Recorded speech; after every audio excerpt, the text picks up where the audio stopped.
UP के CM कहते हैं कि अगर आप जो है बाहर नमाज पढ़ोगे तो आपका पासपोर्ट कैंसिल कर दिया जाएगा और आपका ड्राइविंग लाइसेंस भी कैंसिल कर दिया जाएगा। मैं आ रहा था कल पूना से, तो मुझे लोगों ने कहा कि पालकी जाने वाली है, जल्दी जाएंगे नहीं तो फिर रास्ता जाम हो जाएगा।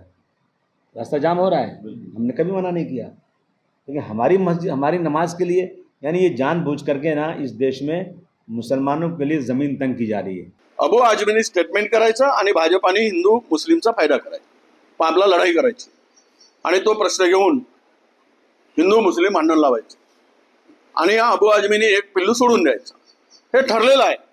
अबू आझमीचे पाय फुलत आहेत, त्यामुळे अबू आझमी हे जे स्टेटमेंट करतोय हे भाजपच्या इशाऱ्यावर करतोय, असा माझा स्पष्ट आरोप आहे, स्पष्ट आरोप आहे। याचं कारण असं आहे की अबू आझमीला कोणत्या वेळेस काय बोलावं आणि वातावरण दूषित करावं हे त्याला